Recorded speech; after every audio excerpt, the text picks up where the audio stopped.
It's an interesting passage. It's a familiar story. It has been used to define what it means to help someone out. However, it only scratches the surface of what Jesus was teaching in the story that he made up to respond to the legal expert's question about who his neighbor was. Usually, in our explorations of this passage, we don't look at the role the religious officials play other than to say, don't be like them. And almost never would we identify ourselves with the religious leaders in this story. The exchange, an expert in religious law set out to test Jesus.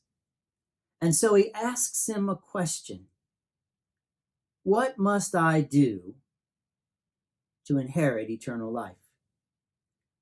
That's always the question, isn't it? If we're honest, it's our question as well. What must I do to inherit eternal life?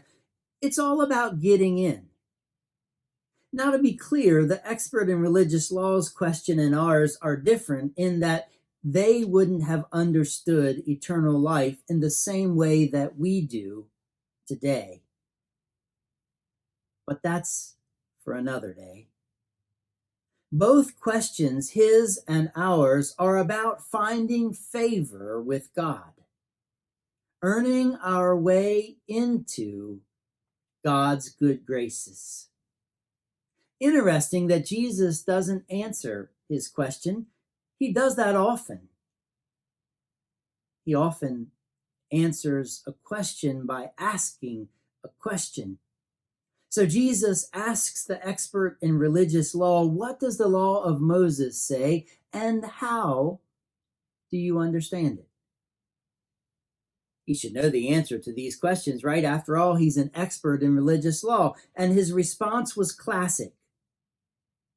You must love the Lord your God with all your heart, with all your soul, with all your mind, and with all your strength. And you must love your neighbor as yourself. I mean, that was the safe answer, wasn't it? And Jesus responds, right, do this, and you will live. Sounds simple, right? The expert in religious law asked what he must do to inherit eternal life. Jesus asked him a question, and he responded in a way that Jesus identified as right and told him to go and do that. To love the Lord your God with all your being and love your neighbor as yourself. Do that and you will live. But it's no surprise that the expert wasn't satisfied, so he asked Jesus another question. I mean, after all, he had set up a test for Jesus. And so he asked him another question. Who is my neighbor? And that's where Jesus launches into this story that he made up to respond to the question, who is my neighbor?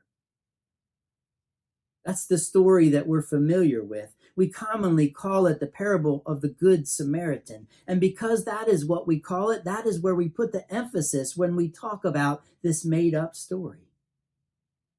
We quickly summarize that it teaches us to help people in need. I mean, our culture even has what we call Good Samaritan laws to protect those of us who risk helping someone in need in case something goes wrong. And those laws come from the point of this story, or so we think. The made-up story goes like this. A Jewish man was traveling from Jerusalem to Jericho, and he fell into the hands of robbers and was beaten, stripped of his clothes, and left for dead along the side of the road. Along comes a priest who sees the man laying there and walks by on the other side of the road. Then a temple assistant also comes along and sees the man laying there and also walks by on the other side of the road. And here's where the twist comes in Jesus' story. a despised Samaritan comes along, and when he sees the man, Jesus says he has compassion on the man. He went over to him. He soothed his wounds. He bandaged his wounds. He put the man on his donkey, and he took the man to a hotel. He paid for the man's stay for 2 days, and he told the hotel owner, if it costs more the next time I'm in town, I'll settle up. This despised Samaritan delayed his journey and risked danger to help the Jewish man who had been beaten and left for dead. In the hearing of the expert in religious law and all of those who heard this story in that day, they would have known the history of hatred and animosity between Jews and Samaritans. It would have shocked them that Jesus made a Samaritan the hero of the story. They would have known that Jews and Samaritans had very different cultures, worshipped in different temples, didn't interact much, and really didn't like each other at all. After telling the story, Jesus asks the expert in religious law which of the three was a neighbor to the man who fell into the hands of robbers and was beaten and left for dead. And unable to say the word Samaritan, the expert responds, the one who showed mercy. And immediately Jesus tells the expert, now, you're right. Go and do likewise. The exchange begins with a question, what must I do to inherit eternal life? And it ends with a go and do likewise. So in a roundabout way, Jesus answers the expert's question, suggesting that the way to salvation is in loving our neighbors, in showing mercy, and that is usually where we spend our time talking about this passage. The moral of the story usually is that we should be like the Samaritan and help those that we see are in need. And indeed we should. But there's more that I want to explore today. I want us to look at this from the perspective of the religious leaders, the priest and the temple assistant. Yes, it's true that for a priest or a temple assistant, the official law says that to touch a corpse or to get blood on them would make them ceremonially unclean and unable to perform their religious duties. And they would have to undergo rituals of purification also dictated by the law. And those rituals would take 7 days. I can't stop thinking about this story that Jesus tells from the perspective of the religious leaders. And I can't stop thinking about this story through the lens of our racially unjust world. As I see it, both the priest and the assistant from now on, referred to as the religious leaders, ignored the need of the man who had been beaten. They stayed silent concerning his plight. Even if they couldn't do something for him because of the law, they didn't even try to get someone else to help him. And it seems that they were so preoccupied with their religious duties and rituals that they barely recognized their fellow Jew who was badly beaten and in need of love. And the question that haunts me from this is, how much am I like them? Especially haunting for me is how much am I like them when it comes to loving my black and brown neighbors. Remember, that was the reason Jesus made up the story, to answer the question regarding who was the neighbor that the religious law expert was to love. The neighbor to love is the one who's in need of mercy. Not the one from the same racial grouping, not the one who lives next door, but the neighbor to love is the one who is in need of mercy. The religious leaders in the story were silent when they saw the need of the beaten man. They didn't ask him if he was okay. They didn't stop to see if he was alive. They didn't even stand at a distance to see if he was alive and needed some help. They didn't go in search of someone who could help him either. They silently went on their way, turning their heads as if they didn't see the man laying there in need of help. How many times have I kept silent when I have seen an opportunity to stand up for or in solidarity with a black or brown neighbor?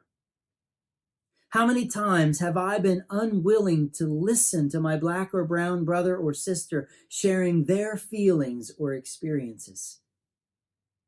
How many times have I been unwilling to speak out or speak up in support and solidarity of my black and brown neighbors? The religious leaders were not only silent, but they ignored the need of the man who had been beaten. How many times have I been like them and ignored the needs of my black and brown brothers or sisters? Or how many times have I assumed I knew what their needs were and worked to address those needs, but not really sought to find out their real needs, which may have been simply to sit and listen, really listen, as they share their stories, their experiences, their hurt, their pain, their anguish, their struggle. Or here's the question that also bothers me. The religious leaders were so preoccupied with their religious duties and rituals that they missed the opportunity to love a person in need. How many times have I missed the opportunities to work for justice or to lend a voice to the fight because I was preoccupied with something? Because I had things I wanted to do, because I was unwilling to change my schedule or make something that mattered to my neighbor a priority in my life.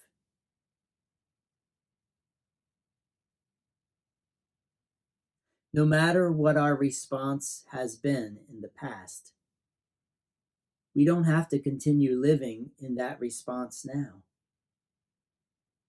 If you feel the pain, if you see the struggle, if you share the anger of injustice for our black and brown neighbors, it's time to love them. It's time to love them by stop being silent. It's time to love them. I'm not saying that you have to join a protest or become a keyboard warrior, but you can. I'm just saying there's lots of ways to lend your voice. Spend extra time with your black or brown neighbors, listening to their experiences, really listening, and allow what you hear to influence how you engage, how you vote, how you advocate, how you think, how you act, how you live. Push yourself to read diverse books or watch movies that share the struggle for justice. One such movie that right now is streaming for free on many platforms is called Just mercy. It's also in a book form written by Brian Stevenson. It's a true story. It will rip your heart out. It will knock the scales off your eyes. It will make you uncomfortable. But change doesn't happen unless you're uncomfortable. You will begin to see our world differently, and that is one of the things that Jesus is pushing toward in this story. That we would see our world differently. That's why he made the hero of the story a despised Samaritan. That we would see the world differently. That divisions and hatred would fall away so that love and compassion, justice and salvation can rise and take root. This story has teeth. It pushes us to notice our neighbor's need. It pushes us to notice our neighbor's pain. It pushes us to notice our neighbor's anguish. No longer can we be silent or preoccupied with our agendas or rituals. No longer can we ignore the pain and suffering of our Black and brown neighbors. We must look beyond the boxes that we create. We must have compassion for all people, especially our Black and brown neighbors. We must roll up our sleeves and get involved in the struggle. We must risk loving even those we might despise. We must be a neighbor to all people, no matter what. Friends, it's time to stop talking. It's time to stop discriminating. It's time to stop segregating. It's time to stop ignoring. It's time to stop being silent. It's time to stop being preoccupied with our agendas and religious rituals. It's time to go and do. To become love. To become neighbors to each other.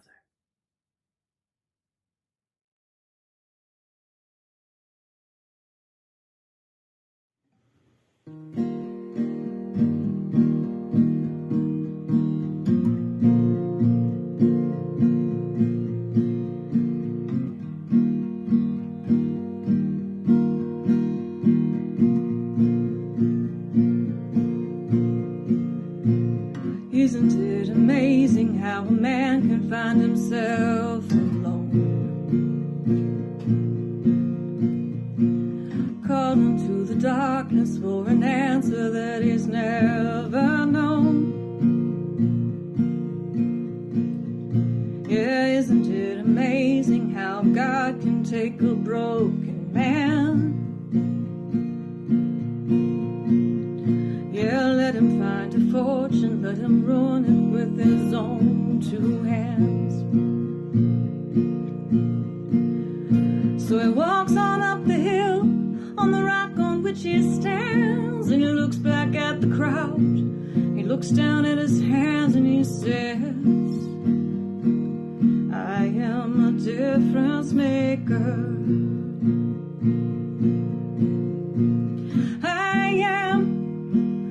Difference maker, oh, I am the only one that speaks to him, and I am the friendliest of friends of God.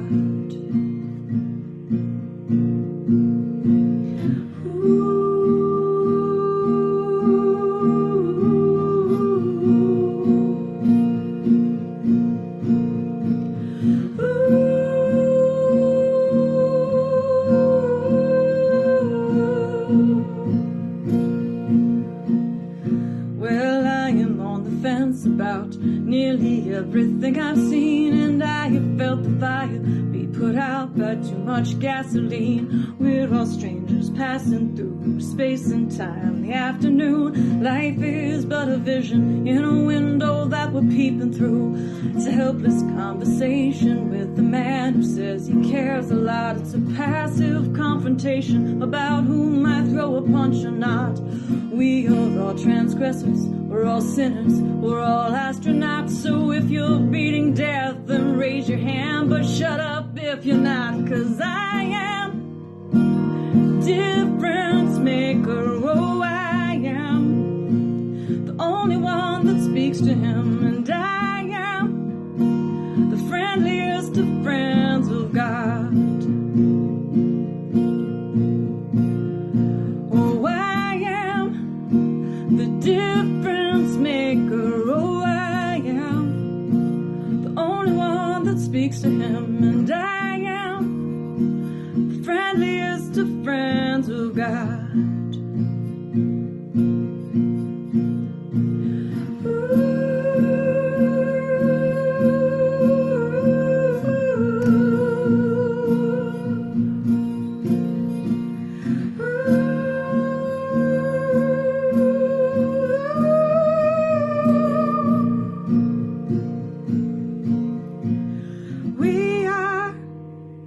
The difference makers, oh, we are the ones who must speak out for them, and we are the friendliest of friends of God.